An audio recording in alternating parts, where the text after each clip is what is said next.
আজকের এই প্রতিষ্ঠাবার্ষিকীর দিনে আমি আপনাদের প্রতি আরেকটা আহ্বান জানাই।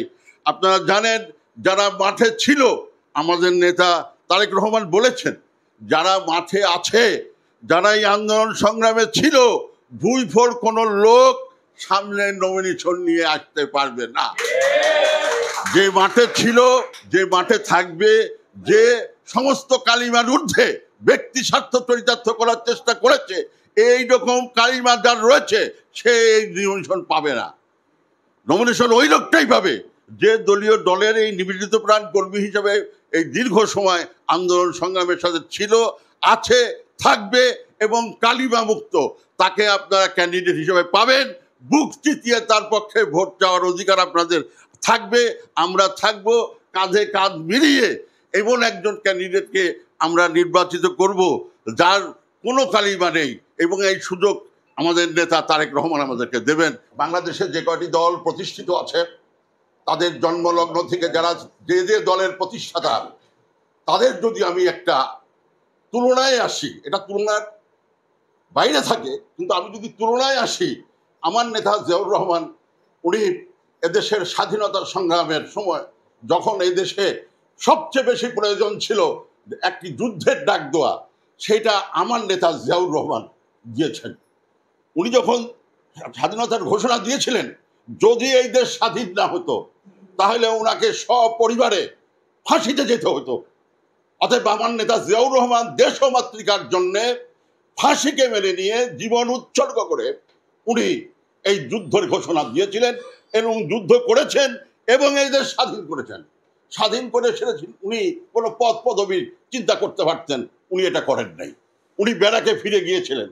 আপনারা জানেন এদেশের জিয়াউর রহমান কেন এদেশের রাষ্ট্রপতি হলেন। এর ইতিহাস যদি আপনারা দেখতে যান, এদেশ স্বাধীন হওয়ার পরে আওয়ামী বা শেখ মুজিবের নেতৃত্বে ৭২ সালে যখন সংবিধানকে এদেশের মানুষের গণতান্ত্রিক অধিকারকে হরণ করে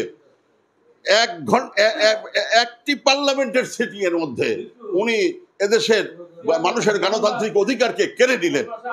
এদেশের রক্ষী বাহিনী দিয়ে এদেশের মানুষকে দমন পীড়ন নির্যাতনের মানে আয়ামে জাহিলিয়াতের জায়গায় নিয়ে উনি এদেশটাকে দাঁড়া করালেন এবং তার পরিণতিতে শেখ মুজিব সপরিবারে নির্বংশ হয়েছে। কিন্তু এই নির্বংশ আমরা প্রার্থনা করি না, কিন্তু উনি তার কর্মকাণ্ডের ভিতর দিয়ে এই আওয়ামী লীগ এবং শেখ মুজিব পরিবার সব অংশে নির্বংশ হয়েছে। উনি নির্বংশ হওয়ার পর আমাদের নেতা জিয়াউর রহমান এদেশের মানুষের গণতন্ত্র, বহুদলীয় গণতন্ত্র ফিরিয়ে দেওয়ার জন্য বাংলাদেশি জাতীয়তাবাদ, যাতে যার যার ধর্ম সেই করো, যার যার সামাজিক সাংস্কৃতিক সমস্ত অধিকার প্রত্যেকটা মানুষকে দিয়ে উনি এই বাংলাদেশ জাতীয়তাবাদী দলের ১৯ দফা কর্মসূচি দিয়ে যে বাংলাদেশ জাতীয়তাবাদী দল করেছিলেন, এই দলটাই একমাত্র দল। আপনারা দেখুন, স্বাধীনতার পর থেকে আজকে পর্যন্ত যত শাসক এসেছে, যারা এই দেশকে ভালোবেসে দেশের জন্য কাজ করেছে, সেখানে জিয়াউর রহমান অগ্রগণ্য, আমাদের নেতা অগ্রগণ্য। বাংলাদেশ জাতীয়তাবাদী দলের ওই যে সময়টা জিয়াউর রহমান শাসন করে গেছেন, এদেশের মানুষের জন্য কাজ করে গেছেন, সেই সময়টাই ছিল স্বর্ণালী যুগ এবং তার মতো ওই সময়টা এই পর্যন্ত কেউ আনতে পারেনি। কিন্তু দুঃখের বিষয়, বিশ্ব রাজনীতি বলুন, আমাদের পার্শ্ববর্তী দেশের রাজনীতি বলুন, তাদের কারণে আমাদের নেতাকে হত্যা করা হয়েছে। তারা হত্যা করেও, জিয়াউর রহমানকে হত্যা করেও বাংলাদেশের জাতীয়তাবাদী দলকে যারা হত্যা করেছে তারা তার সুফল ভোগ করতে পারে নাই। জিয়া যে কর্মীদেরকে সৃষ্টি করে রেখে গিয়েছিলেন, তার প্রত্যেকটা কর্মী এক একটা জিয়া হয়ে এই বাংলাদেশ জাতীয়তাবাদী দলকে এতবার ক্ষমতায় এনেছে। তো সাথীরা, বন্ধুরা, আজকের এই প্রতিষ্ঠাবার্ষিকী নিয়ে আমি আপনাদেরকে বলতে চাই, আমরা যে যতবার আমরা 3বার ক্ষমতায় এসেছি, আমরা 3বার ক্ষমতার থেকে চলে গেছি, এই ক্ষমতায় আসা আর যাওয়া সবই আমি দেখেছি। আজকে আমার অভিজ্ঞতার আলোকে আজকের এই প্রতিষ্ঠাবার্ষিকীর দিনে আমি আপনাদের সকলের প্রতি উদাত্ত আহ্বান, এই বিএনপিকে কিন্তু বিএনপি ছাড়া আওয়ামী লীগ বলুন, জাসদ বলুন, কোনো দল বাংলাদেশ জাতীয়তাবাদী দলকে ক্ষতি করে নাই। ক্ষতি করেছে শুধুমাত্র বিএনপি, যারা করে তারাই বিএনপিকে ধ্বংস করেছে। তারা কারা?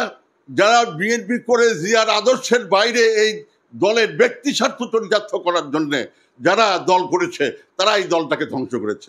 তাই আজকের এই প্রতিষ্ঠাবার্ষিকীর দিনে আপনাদের প্রতি আমার উদাত্ত আহ্বান, আপনারা যাকে জিয়াকে ভালোবাসেন, জিয়া পরিবারকে ভালোবাসেন, খালেদা জিয়াকে ভালোবাসেন এবং তারেক রহমানের দেশে ফিরিয়ে আসা প্রত্যাশা করেন, তারা প্রত্যেকেই জিয়াউর রহমানের মতো সৎ, আদর্শিক, এদেশের মানুষকে ভালোবাসার চেষ্টা করেন, তাহলে বাংলাদেশ জাতীয়তাবাদী দলের বিজয়কে কেউ ঠেকায় রাখতে পারবে না।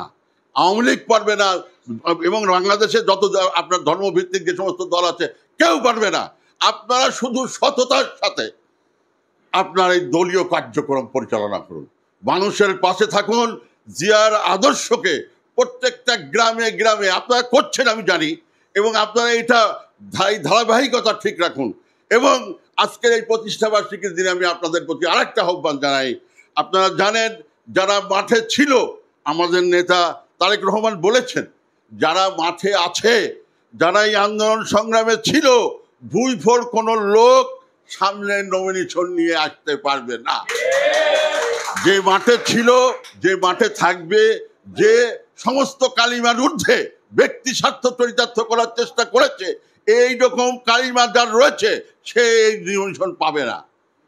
নমিনেশন ওই লোকটাই পাবে যে দলীয় দলের এই নিবেদিত প্রাণ কর্মী হিসেবে এই দীর্ঘ সময় আন্দোলন সংগ্রামের সাথে ছিল, আছে, থাকবে, এবং কালিমা মুক্ত। তাকে আপনারা ক্যান্ডিডেট হিসেবে পাবেন। বুক চিতিয়ে তার পক্ষে ভোট চাওয়ার অধিকার আপনাদের থাকবে। আমরা থাকবো কাঁধে কাঁধ মিলিয়ে এমন একজন ক্যান্ডিডেটকে আমরা নির্বাচিত করব যার কোনো কালিমা নেই, এবং এই সুযোগ আমাদের নেতা তারেক রহমান আমাদেরকে দেবেন।